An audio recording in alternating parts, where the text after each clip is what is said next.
എല്ലാവർക്കും നമസ്തേ. BS6 OBD2 യൂണിക്കോണിൽ എല്ലാവരും common ആയിട്ട് പറയുന്ന കുറേ പ്രശ്നങ്ങളുണ്ട്.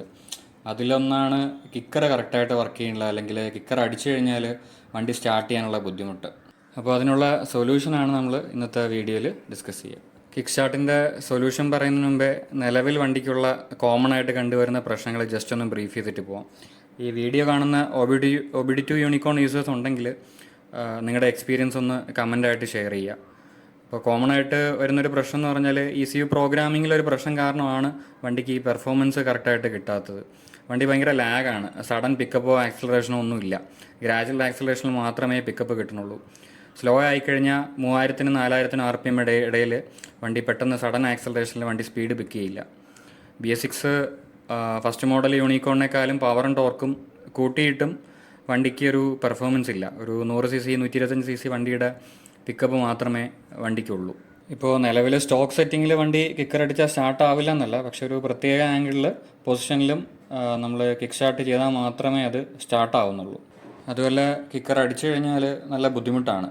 കാലിൻ്റെ ചിരട്ട മാറ്റി വെക്കേണ്ടി വരുമെന്ന് പലപ്പോഴും തോന്നിയിട്ടുണ്ട്. ഒരു പരിധിവരെ അതിൻ്റെ ഡിസൈനിലും പൊസിഷനിലുമുള്ള ഒരു പ്രശ്നമാണത്. ഇതിനുള്ളൊരു ഫിക്സ് എന്താണെന്ന് ചോദിച്ചാൽ നമുക്ക് സിംപ്ലി അതിൻ്റെ പൊസിഷൻ ഒന്ന് മാറ്റി വെക്കാം. First picture stock സെറ്റിങ്ങിലുള്ളതാണ്.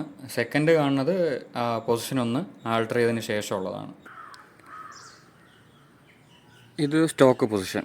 ഇതിനെ നമ്മൾ ജസ്റ്റ്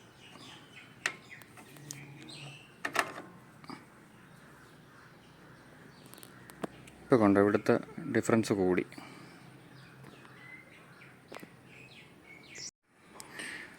ഇനി ബോൾട്ട് ഇടാൻ വേണ്ടിയിട്ട് ഇവിടെ നിന്ന് ഇങ്ങനെ ഇടാൻ നോക്കി കഴിഞ്ഞാൽ ഇത് കയറില്ല, തട്ടും. അപ്പോൾ ശകലം ഒന്ന് ഇങ്ങോട്ടാക്കിയിട്ട് ഇതുള്ള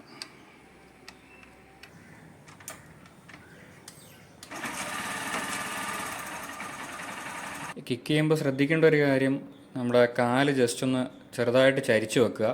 സൈഡ് വേസ് വേണം നമ്മൾ കിക്ക് ചെയ്യുമ്പോൾ ആ പവർ കയറേണ്ടത്. കാര്യം ഇതിനൊരു കർവ് കൂടുതലാണ്. പഴയ മോഡൽ അല്ലെങ്കിൽ യൂണിക്കോണിൻ്റെ കിക്കറിനേക്കാളും ഒരു ബോട്ടം എൻഡിലൊരു കർവൊക്കെ കൂടുതലാണ്. അതുകൊണ്ട് ആ പവർ കറക്റ്റായിട്ട് ട്രാൻസ്ഫർ ആവണമെങ്കിൽ ജസ്റ്റ് ഒന്ന് ചരിച്ചു വെക്കണം കാല്.